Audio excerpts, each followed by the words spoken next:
Hello there, Sean Poe here. This video is going to be about enrolling a spouse. If you do decide to have a spouse enroll and join the business with you, the spouse is going to need to enroll with the original enroller that enrolled you, regardless if they come in as a customer or as a distributor.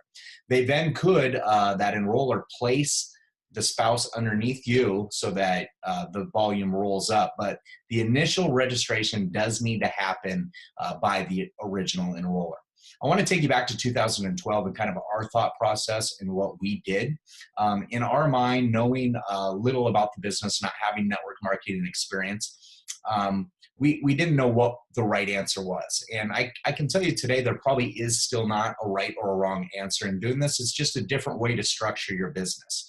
Our mindset from when we first enrolled, it wasn't to hit Pro 10 in Lifevantage. It was honestly, it was to hit Pro 30 because we knew we would get a second business center given to us as we progressed through the ranks, and then we'd also receive a third business center at some point in time. So our concentration was really on building the business fast and then getting those business centers open and rolling up volume through those business centers to get double and triple the commission checks on orders that were going out.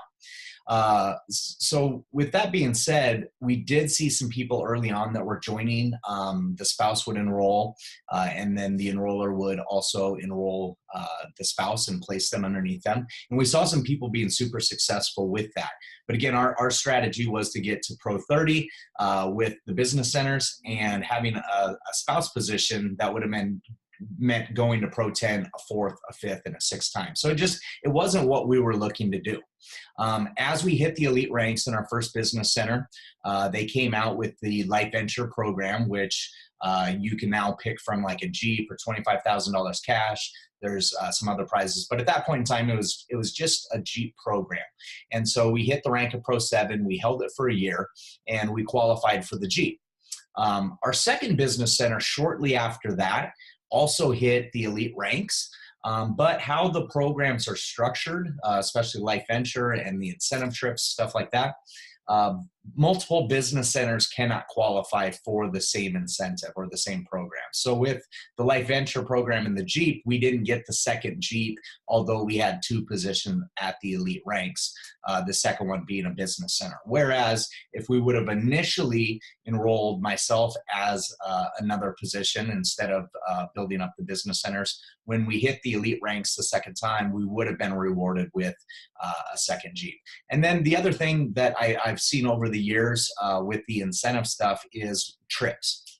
The elite trips, incentive trips, you can usually only qualify for one position, and it could be a second business center, it could be a third, but you couldn't have multiple positions qualify for it unless it was an additional position as a spouse. So we have seen several elites that, they have two kids and one position's elite, and they bring one kid with them in that position, and then the spouse also has an elite position. They bring a second child for free with that position.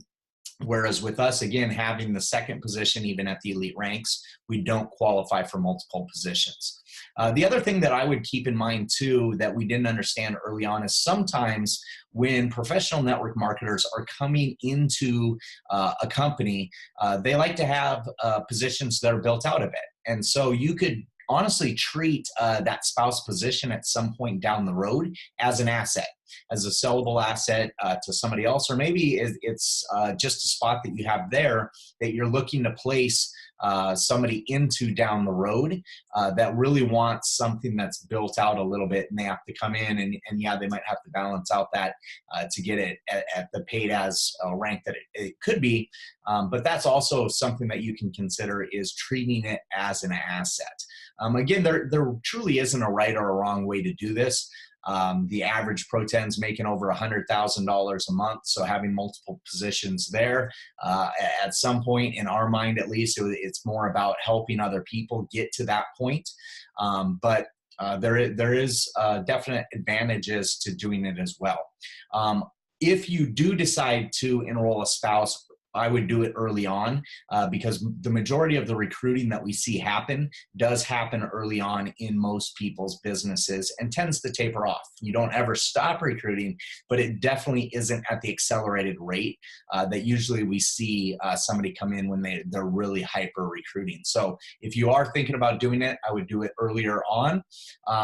The only exception to that is if a position starts to become super unbalanced and you haven't opened up a spouse position and you're looking to balance out that. So for example, we've seen some people, they've got their business center 1 going good. They open up business center 2, and then all of a sudden some rock star jumps into business center 2 and it just takes off.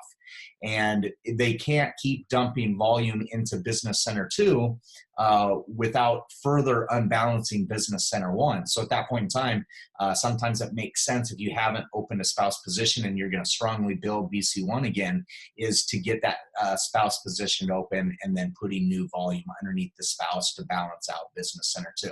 So with that being said, there's lots of pros. There's not a lot of cons either way to doing it. You just really got to evaluate what makes the most sense for you and kind of lean on your upline and pick their brain and see what other people have done in the past and their thoughts on what they would do now if they had to start over again.